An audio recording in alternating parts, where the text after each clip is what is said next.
Channel physics in life and life. हम लोग NCERT read along exercise कर रहे थे और उसमें अब हम बात करने जा रहे हैं चेंज ऑफ स्टेट।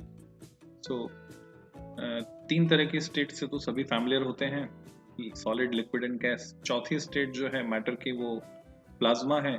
और पांचवी जो स्टेट ढूंढ ली गई है बच्चों, उसका नाम आपको पता होना चाहिए, आप छोटी क्लास से पढ़ते भी आए हैं, वो है बोस आइंस्टीन कंडेंसेट, है ना, बीई कंडेंसेट। तो कुल मिलाकर अब पांच स्टेट हैं, पर मेनली हम जो बात करते हैं वो तीन स्टेट की करते हैं। So let's start with that. Article 11.8 change of state. आप अपनी एनसीईआरटी बुक पार्ट 2 ओपन कर सकते हैं, क्लास 11 की एनसीईआरटी से। Matter normally exist in three states, solid, liquid and gas. A transition from one of these three states to another is called a change of state. तो जब भी ये transition होगा हम बोलेंगे स्टेट चेंज हो रही है या अवस्था में परिवर्तन हो रहा है। तो हिंदी में अगर इसको कहें तो बोलते हैं द्रव्य की अवस्था। तो द्रव नहीं, द्रव्य। तो द्रव्य यानी matter. Two common changes of state are solid to liquid. जो ठोस अवस्था से है उससे द्रव, अब मैं बोल रहा हूँ द्रव, पहले मैंने क्या बोला था, द्रव्य। तो ठोस से द्रव में बदलना, एंड लिक्विड टू गैस, द्रव से गैस की अवस्था में बदलना, एंड वाइस वर्सा, इनका उल्टा भी हो सकता है। These changes can occur when the exchange of heat take place between the substance and its surroundings. और ये जो स्टेट में चेंज होगा ये कब होगा, जब भी होगा तब वातावरण और वस्तु में ऊष्मा का आदान प्रदान होगा, यानी हीट एक्सचेंज होगी। To study the change of state on heating, गर्म करने पर, और कूलिंग, ठंडा करने पर, let us perform the following activity. तो हम ये एक छोटी सी एक्टिविटी या क्रियाकलाप कर सकते हैं। Take some cubes of ice in a beaker, beaker में आपने बर्फ के कुछ टुकड़े लिए। Note the temperature of ice, जो कि 0 डिग्री सेंटीग्रेड आएगा। स्टार्ट हीटिंग इट स्लोली, धीरे धीरे आपने इसको गर्म करना शुरू किया on a constant heat source. ठीक है। Note the temperature after every minute, और साथ ही साथ आपने क्या किया, वहां थर्मामीटर लगा दिया जो कि इस टेम्परेचर को नाप रहा है। तो हर मिनट पर आप टेम्परेचर नाप रहे हैं कंटिन्यूअसली। स्टेयर को हिला रहे हैं, the mixture of water and ice. और फिर उसके बाद आप क्या करते हैं, draw a graph between temperature and time. समय के साथ तापमान के परिवर्तन को एक ग्राफ खींचकर दर्शाते हैं। You will observe no change in the temperature so long as there is ice in the beaker. तो आपका ऑब्जर्वेशन, आपका प्रेक्षण क्या होगा, आप देखेंगे कि जब तक पूरी की पूरी बर्फ पिघल नहीं जाती है, बीकर में भरे हुए पानी और बर्फ के मिक्सचर का टेम्परेचर 0 डिग्री रहने वाला है। इन द अबोव प्रोसेस, इस पूरे प्रक्रम में, the temperature of the system does not change even though the heat is being continuously supplied. हालांकि आप लगातार ऊष्मा की आपूर्ति कर रहे हैं, यानी उसे हीट दे रहे हैं, उसके बाद भी तापमान में परिवर्तन नहीं हो रहा है, तापमान उतना ही बना हुआ है। The heat supplied is being utilised in changing the state from solid to liquid. तो जितनी भी ऊष्मा आप दे रहे हैं वो कहाँ जा रही है, वो अवस्था परिवर्तन में काम आ रही है, यानी स्टेट चेंज में। जो ठोस अवस्था है उससे द्रव अवस्था में परिवर्तन इसके द्वारा हो रहा है, जो आप ऊष्मा दे रहे हैं। सो ये आपके समझ में आ गया होगा कि तापमान बिना बढ़े, यानी बिना टेम्परेचर इंक्रीज हुए भी हीट एब्जॉर्ब कर सकता है कोई सब्सटेंस, और ये हीट एब्जॉर्ब करके सॉलिड, जैसे कि बर्फ यहाँ पे हम देख रहे हैं, वो कन्वर्ट हो जाता है लिक्विड में। और इस ग्राफ की अगर मैं बात करूं तो यहाँ आप देख रहे हैं टाइम के साथ टेम्परेचर का वेरिएशन। टेम्परेचर यहाँ कांस्टेंट है, हालांकि लगातार हीट हम सप्लाई कर रहे हैं। 100 डिग्री सेंटीग्रेड पर कांस्टेंट है, उससे पहले 0 डिग्री पर कांस्टेंट है। Plot of temperature versus time showing the changes in the state of ice on heating. अब तो स्किल नहीं है। The change of state from solid to liquid is called melting. इस प्रोसेस को हम नाम देते हैं मेल्टिंग। आप केमिस्ट्री में भी पढ़ते हैं बच्चों, फिजिक्स में भी पढ़ते हैं, और छोटी क्लास में साइंस में भी पढ़ के आए। And from liquid to solid is called fusion. ठीक है, liquid to solid is called fusion. क्या एक सही है? लिक्विड से सॉलिड में बदलना, it is called freezing, it is not fusion I think, तो इसको आप चेक कर सकते हैं. It is observe that temperature remains constant until the entire amount of the solid substance melt.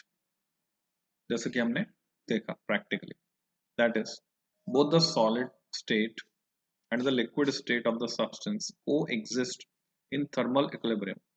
Thermal equilibrium मतलब temperature constant रहते हुए, तो बर्फ भी और पानी भी. During the change of states from solid to liquid, उसी तापमान पर बर्फ है, उसी तापमान पर पानी है. The temperature at which the solid and liquid states of the substance in thermal equilibrium with each other is called its melting point. और इसको हम बोलते हैं, जैसे फ्रीजिंग पॉइंट होता है जमाव बिंदु, तो ऐसे मेल्टिंग पॉइंट है, गलनांक कह सकते हैं इसको. It is characteristic of the substance, यानी अलग अलग सब्सटेंसेस के लिए, जैसे पानी के लिए इसकी वैल्यू अलग होगी, दूसरे कुछ सब्सटेंस है तो उसके लिए वैल्यू अलग होगी. It is also depends on pressure, दाब पर निर्भर करेगा. The melting point of a substance at standard atmospheric pressure is called its normal melting point. तो इसको हम ऐसे बोलते हैं. तो बच्चों हमने melting point को समझा कि जो टेम्परेचर है जिस पर सॉलिड और लिक्विड स्टेट्स जो हैं थर्मल इक्विलिब्रियम में रहेंगे, उसको हम बोलेंगे मेल्टिंग पॉइंट. जब दोनों ही स्टेट जो हैं सब्सटेंस की को एग्जिस्ट कर रही हैं थर्मल इक्विलिब्रियम में, तो मेल्टिंग पॉइंट हम उसको बोलेंगे. इट इज करेक्टरिस्टिक, ये सब्सटेंस का पर्टिकुलर अलग अलग सब्सटेंसेस के लिए मेल्टिंग पॉइंट अलग अलग होगा, और ये डिपेंड करता है प्रेशर पर भी. अब हम ये देखेंगे ये प्रेशर पर कैसे डिपेंड करता है, मेल्टिंग पॉइंट का प्रेशर से क्या रिलेशन है ये समझेंगे.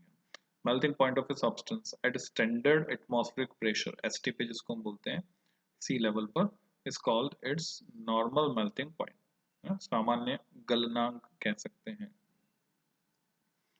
Let us do the following activity to understand the process of melting of ice.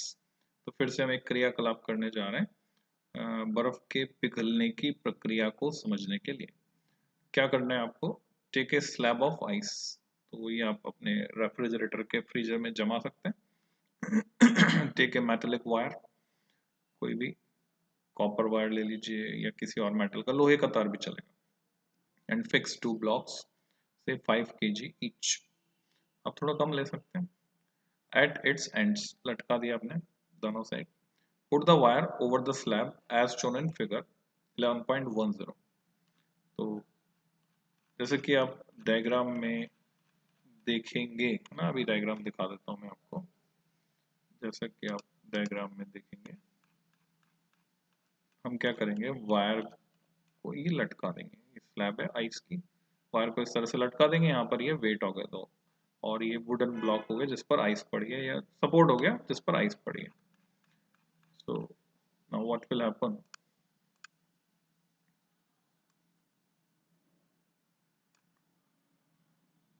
अब ऐसा होगा धीरे धीरे, अब देखेंगे, you will observe that the wire passes through the ice slab, उसमें से होकर गुजर जाएगा, नीचे गिर जाएगा तार फाइनली, पर आइस स्लैब अभी भी पूरी रहेगी, वो बीच में से कटेगी नहीं, यानी आर पार हो जाएगा तार. ऐसा लगता है मिरेकल, जादू हो गया जैसे. This happens due to the fact that just below the wire, ice melts at lower temperature. यानी उसका melting point जो है वो कम हो गया. Due कम मतलब बढ़ गया, melting point बढ़ गया. Due to increase in pressure, pressure बढ़ने से. When the wire has passed, जब तार उसमें से होकर गुजरा, water above the wire freezes. जो ऊपर पानी जमा हुआ था वापस से जम गया. Again, thus the wire passes through the slab and the slab does not split. तो दो टुकड़े नहीं हुए. इसी को हम बोलेंगे फ्रीजिंग और रीजेलेशन. तो ये नया शब्द हो सकता है आपके लिए. जेल आपने यूज किया, जेल पेन, जेल आती है सर बालों में लगाते हैं हम, तो जेलेशन, रीजेलेशन, वापस से बर्फ का जमना. Skating is possible on snow due to the formation of water below the skates, जो कि फ्रिक्शन को कम करता है, या बोले एक लुब्रिकेंट का काम करता है। Water is form due to the increase of pressure, जहां वो स्केट्स के पॉइंटेड पार्ट टच करेंगे बर्फ की लेयर को, तो प्रेशर बढ़ जाएगा और वहां पानी बनेगा। And it acts as a lubricant, वो लुब्रिकेंट का काम करेगा। तो ये प्रोसेस हमने समझा, चेंज ऑफ स्टेट को समझा। पेज नंबर 283 पर बना हुआ ये डायग्राम, जो एक्टिविटी आप कर सकते हैं, figure 11.10। After the whole of ice gets converted into water, जब पूरा का पूरा बर्फ पानी हो जाएगा, and as we continue further heating, अभी भी हम गर्म करना चालू रखें, we shall see that temperature begins to rise, अब तापमान बढ़ने लगेगा। इसको कहते हैं सेंसिबल हीट। इससे पहले जो हो रहा था वो थी लेटेंट हीट, जब टेम्परेचर नहीं बढ़ रहा था। The temperature keeps on rising till it reaches nearly, कब तक बढ़ेगा, जब तक कि ये बॉइलिंग पॉइंट तक नहीं पहुंच जाता, 100 डिग्री सेंटीग्रेड, जब पानी उबलना शुरू कर देता है। When it again becomes steady, वहां जाकर फिर से टेम्परेचर कांस्टेंट होने वाला है। क्यों? क्योंकि अब जो हीट है वो फिर से स्टेट चेंज में काम आएगी। The heat supplied is now being utilized to change water from liquid state to vapor or gaseous state. तो उसमें काम आ रही है vapor या gaseous state में। The change of state from liquid to vapor or gas is called vaporization. तो इसको हम नाम देते हैं vaporization. It is observed that the temperature remains constant until the entire amount of the liquid is converted into vapor. पूरा का पूरा vapor में जब तक convert नहीं हो जाएगा तब तक temperature रहेगा 100. That is, both the liquid and vapor states of the substance coexist in thermal equilibrium during the change of state from liquid to vapor. बिल्कुल वैसे ही जैसा हमने अभी थोड़ी देर पहले समझा।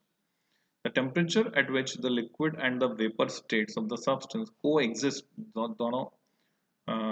दोनों अवस्था जो है वो सह अस्तित्व रख रही हैं, उसको हम बोलेंगे बॉइलिंग पॉइंट। यहाँ पर पहले हमने उसको नाम दिया था melting point. Let us do the following activity. इसको समझने के लिए फिर से हम एक एक्टिविटी कर सकते हैं। To understand the process of boiling of water, take a round bottom flask more than a half filled with water. Keep it over a burner and fix. बच्चों ये जो बीच में ब्लू बॉक्स आ रहा है ट्रिपल पॉइंट के बारे में, इसको हम डील करेंगे नेक्स्ट पिक्चर में। अभी इस डिटेल को कंप्लीट कर लेता हूँ मैं। तो हमने जो एक्टिविटी डिजाइन की हुई है कि थर्मामीटर लगा दिया हमने, and steam outlet through the कॉक of the flask. As water gets heated in the flask, note first that the air which was dissolved in the water, पहले तो पानी में घुली हुई गैसेस निकलेगी, will come out as small bubbles, वही बुलबुले बनना शुरू हो जाते हैं जब हम पानी उबालते हैं। Later, bubbles of steam will form at the bottom, but as they rise to the cooler water, जैसे जैसे ऊपर की तरफ आएंगे ठंडे पानी की तरफ, near the top they condense and disappear, गायब हो जाते हैं वापस से, यानी वो जो स्टीम बनी थी वो वापस से पानी में बदल जाती है। फाइनली ये आपको कांच में ही दिखाई देगा ना, स्टील की भगोनी में इतना क्लियरली दिखाई नहीं देगा क्योंकि वो ओपेक होती है बाहर से देखने पर। As the temperature of the entire mass of water reaches 100 degrees centigrade, bubbles of steam reach the surface and boiling is said to occur. अब उबलना शुरू होता है जिसको हम बोलते हैं बॉइलिंग, ठीक है, उबलने लगता है। The steam in the flask may not be visible, but as it comes out of the flask, जैसे वो बाहर आएगी, it condenses as tiny droplets of water, giving a foggy appearance. आप किसी भी ठंडी चीज पर उसको इकट्ठा कर सकते हैं, वो कंडेंसेट हो जाएगी। तो सेटअप जो आप देख पा रहे हैं उस तरह का है। यहाँ हम पानी को उबाल रहे होते हैं। If now the steam outlet is closed for a few seconds to increase the pressure in the flask, आपने यहाँ पर इसको बंद कर दिया मुंह को, तो फ्लास्क में प्रेशर बढ़ जाएगा। You will notice that boiling stops, उबलना बंद हो जाएगा under pressure. More heat would be required to raise the temperature. ये बहुत important fact है समझने के लिए। पहाड़ों पर क्योंकि प्रेशर कम होता है तो प्रेशर कुकर यूज करना जरूरी हो जाता है, उसके बिना हम दाल या खिचड़ी नहीं पका सकते हैं, दलिया नहीं बना सकते हैं। प्रेशर कुकर चाहिए होगा। क्यों, अभी मैं समझाऊंगा आपको। Depending on the increase in pressure before boiling begins again, thus boiling point increases with increase in pressure. ये बहुत ही इंपॉर्टेंट पॉइंट है, आपको तैयार करना है। Let us now remove the burner, allow water to cool to about 80 degrees centigrade, remove the thermometer and steam outlet, close the flask with the air tight। अभी हमने क्या किया, बंद कर दिया, उसको पूरा पैक कर दिया। Keep the flask turn upside down, उल्टा कर दिया। On the stand pour ice cold water on the flask, ठंडा पानी डाला उसमें। वाटर वेपर, ये डालने से पहले देख लेना कि फ्लास्क जो मजबूत कांच का होना चाहिए, बोरोसिल असली वाला है ना, नकली बोरोसिल भी आते हैं, नहीं तो कांच टूट जाएगा अनइवन हीटिंग और ठंडा करने से। Water vapours in the flask condense, reducing the pressure on the water surface inside the flask. Water begins to boil again, दोबारा से उबलने लगेगा। क्यों, just think about why it is so. Now at a lower temperature, यानी 80 degree पर ही उबाल दिया हमने पानी। Now at a lower temperature, क्या क्यों उबाल दिया, प्रेशर कम करके, प्रेशर रिड्यूस करके, वैक्यूम क्रिएट किया हमने वहां पर, प्रेशर रिड्यूस किया, प्रेशर रिड्यूस करके हमने इसको उबाल दिया। दस boiling point decreases with decrease in pressure, तो बॉइलिंग पॉइंट प्रेशर बढ़ाने पर बढ़ता है, प्रेशर घटाने पर घटता है। This explains why cooking is difficult on hills at high altitudes, वहां पर चीजों को पकाना मुश्किल क्यों हो जाता है, एटमॉस्फेरिक प्रेशर वहां कम है। रिड्यूसिंग द बॉइलिंग पॉइंट, चीजें जल्दी उबलने लग जाएगी, और एक बार उबलने लगी तो टेम्परेचर और बढ़ने वाला है नहीं। मान लो दाल पकती है 100 डिग्री सेंटीग्रेड पर 5 मिनट तक उबालने पर, अब 100 डिग्री सेंटीग्रेड तो पहुंच ही नहीं रहा, 80 डिग्री पर ही पानी उबलने लग गया। आप समझ गए होंगे। So, reducing the boiling point of water is compared to that at sea level. On the other hand, boiling point is increased inside a pressure cooker by increasing the pressure. Hence, cooking is faster. इसलिए fast हो जाती है। The boiling point of a substance at standard atmospheric pressure is called its normal boiling point. जैसे हमने normal melting point समझा था, तो ये terminology भी आपको तैयार करनी है, normal melting point, normal boiling point। However, all substances do not pass through the three states solid, liquid and gas। क्या होता है, ये छोटी क्लास में पढ़ चुके हैं। There are certain substances which normally pass from the solid to vapor state directly। Kapoor के बारे में आपने सुना होगा, देखा होगा, महसूस किया होगा, उड़ जाता है कपूर सीधे, इस प्रोसेस को बोलते हैं सब्लिमेशन। एंड वाइस वर्सा, उल्टा भी होता है। आयोडीन की वेपर्स को आप कंडेंस कर सकते हैं, डायरेक्ट सॉलिड में कन्वर्ट हो जाएगी।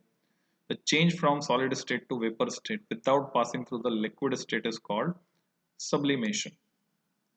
ये हम उसको कहते हैं। तो the substance is said to sublime। Dry ice, solid ice, CO2, solid CO2 सुना होगा नाम आपने। ठंडा करने के लिए कई दवाइयों को भी रखना होता है, तो ड्राई आइस भी हम यूज करते हैं। अच्छा, ड्राई आइस धुआं पैदा करने के लिए भी इस्तेमाल किया जाता है। सबलाइम, सो also iodine, ऐसा आयोडीन के साथ हो रहा है, कैम्फर के साथ भी ऐसा होता है। During the sublimation process both the solid and vapour states of substance coexist in thermal equilibrium. तो अभी यहाँ पर सॉलिड के साथ सीधे वेपर स्टेट थर्मल इक्विलिब्रियम में होती है। बच्चों, इस लेक्चर में इतना ही। नेक्स्ट में हम लेटेंट हीट को डिस्कस करेंगे। Till then, happy learning.